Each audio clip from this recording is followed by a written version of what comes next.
दोस्तों, स्वागत है आप सभी का आपके अपने चैनल राजस्थान स्टैटिक जीके पर। दोस्तों, हमारा इस प्रकार का वीडियो बनाकर केवल आपका वृक्ष उपयोगी ज्ञान बढ़ाने का उद्देश्य है।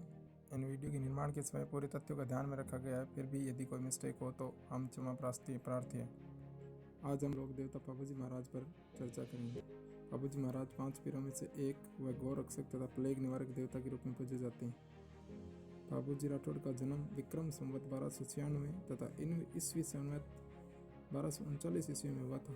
उनका जन्म स्थान कोलुमड़ जोधपुर में है तथा इनके पिताजी का नाम धांधल जी राठौड़ व माता का नाम कमला दे था। एक प्राचीन मान्यताओं के अनुसार कमला दे इंद्र के दरबार की एक परी थी जो धांधल जी के राज्य में उपस्थित सरोवर पर स्नान के लिए आती थी। एक दिन उनको स्नान करते समय धांधल जी ने देख लिया था। इस पर धांधल जी ने उनके सामने कुछ समय पश्चात शादी का प्रस्ताव रखा, तो उन्होंने शादी का प्रस्ताव स्वीकार करते हुए एक शर्त रखी। शर्त के मुताबिक इनका महल राज्य से बाहर स्थित होगा तथा धांधल जी जब भी महल में प्रवेश करेंगे तो पहले आवाज़ देंगे। धांधल जी ने इन शर्तों को स्वीकार कर लिया तथा अपना वैवाहिक जीवन बिताने लगी। कुछ समय पश्चात इनके घर बाबूजी महाराज का जन्म हुआ। बाबूजी महाराज के जन्म के कुछ समय पश्चात धांधल जी को शक हुआ कि रानी मुझे बिना आवाज़ दिए महल के अंदर प्रवेश क्यों नहीं करने देती। ये देखने के लिए एक दिन वो चुपके से महल में प्रवेश कर गए और उन्होंने देखा था कि रानी सिंह का रूप धारण करके अपने बच्चे को दूध पिला रही थी। इसे देख रानी ने कहा, आपने मेरा वचन तोड़ दिया, और वो उनको छोड़कर चली गई। बाबूजी राठौड़ वंश के संस्थापक राव सिंह के वंशज थे। इनके बहन का नाम पेमल दे, पत्नी का नाम फूलन दे, जिनका दूसरा नाम सुप्यार दे भी है था। जाति से राठौड़ राजपूत थे। इनकी घोड़ी का नाम केसर कालमी था। बाबूजी महाराज को लक्ष्मण का अवतार माना जाता है कि केसर कालमी घोड़ी पिछले जन्म में इनकी माताजी थी, जो इन्हें झुलाने के लिए दोबारा जन्म लिया था। बाबूजी महाराज के उपनाम प्लेग रोग के निवारक देव। बाबूजी महाराज को प्लेग रोग के निवारक देव कहा जाता है क्योंकि जब प्लेग रोग फैला था तब इनकी लोगों ने आराधना की थी और प्लेग रोग का कुछ हद तक निवारण हो गया था। बाबूजी महाराज को ऊँटों का देवता भी कहा जाता है।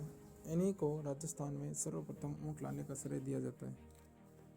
इनका ससुराल सोडा गांव पाकिस्तान में था, जहाँ से इनको दहेज में ऊँट मिले और राजस्थान में ऊँट सर्वप्रथम आए। इनको सर्रा रोग के निवारक देव कहा जाता है। सर्रा ऊँटों में होने वाला एक भयंकर रोग है। इनको हाड़ फाड़ के देवता भी कहते हैं। बाबूजी के सहयोगी सरदार 7 थे, जिनमें से प्रमुख है चाडा, डेमा, हरमल, सलजी, सावताजी। इन्होंने इनकी युद्ध में सहायता की थी। बाबूजी महाराज की लोक गाथा को पवाड़ा कहते हैं तथा पवाड़ों को गाते समय माठवाद यंत्र बजाया जाता है। पवाड़ों के अलावा थोड़ी जाति के लोगों के द्वारा बाबूजी के जीवन का यशोगान किया जाता है। इसे पाबूधनी की वाचना कहते हैं और पाबूधनी की वाचना गाते समय सारंगी वाद्य यंत्र को बजाया जाता है।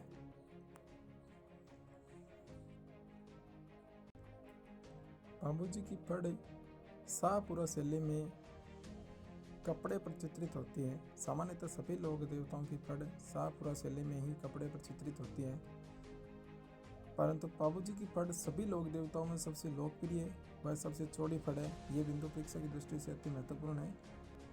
सामान्यतया फड़ का वाचन किसी मन्नत के पूरे होने पर किया जाता है, परंतु इसका वाचन ऊंट के बीमार होने पर भी किया जाता है। बाबूजी की फड़ की वाचन है वो नायक जाति के भूपा के द्वारा किया जाता है और नायक जाति का भूपा फड़ के वाचन के समय वाद्य यंत्र के रूप में रावण हत्ते का प्रयोग करता है। बाबूजी महाराज की शादी विक्रम संवत 1320 में फूलन दे उर्फ सुप्यार दे सोडा पाकिस्तान की राजकुमारी से होना तय हुआ था। बाबूजी महाराज जब शादी करने के लिए जा रहे थे तब वे देवलबाई चारणी से केसर कालमी घोड़ी लाने के लिए गए थे। इस पर देवलबाई चारणी ने उनको घोड़ी देने से इनकार कर दिया, तो बाबूजी ने इसका कारण पूछा। इस पर देवलबाई चारणी ने कहा कि इस घोड़ी पर आपके बहनोई जिंदराव खिच्ची की पहले से ही नज़र है। इसके बाद में यदि मैं आपको ये घोड़ी देती हूँ तो आपके जीजा नाराज़ हो जाएंगे और मेरी गायों को हाँक लेंगे। इस पर बाबूजी ने कहा कि मैं आपकी गायों का रक्षा का वचन देता हूँ। ये कहकर वे केसर कालमी को अपने साथ लेकर आ गए। केसर कालमी घोड़ी की एक विशेषता थी कि जब भी गायों के लुटेरे आते थे तो वह हुनहुनाने लग जाती थी। घोड़ी को लेकर जब बाबूजी महाराज शादी करने के लिए सोडा गांव पहुंचे तो पीछे से जिंदराव खिच्ची ने मौका देखकर देवल भाई चारनी की गायों को बलपूर्वक हाँक लिया। जिस समय जिंदराव गायों को हाँक रहा था उस समय बाबूजी महाराज सुप्यार दे के साथ तीसरा फेरा ले रहे थे। इसी बीच केसर कालमी ने हुनहुना शुरू कर दिया और इसे देखकर बाबूजी महाराज समझ गए कि गांव में जरूर कोई गायों का लुटेरा आया है।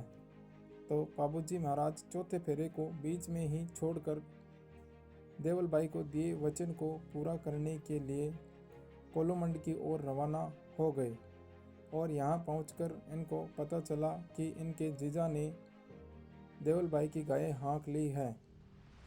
इन्हें रोकने के लिए बाबूजी ने जिंदराव खिच्ची को देंचू गांव जोधपुर के पास घेर लिया और इनके बीच विक्रम संवत 1320 ईस्वी में युद्ध हुआ। इस युद्ध में बाबूजी महाराज की जीत हुई और बाबूजी ने देवल भाई चारनी की गायें छुड़वा ली, परंतु जिंदराव खिच्ची बाबूजी का बहनाई था इसलिए उन्होंने उसको जीवन दान दे दिया।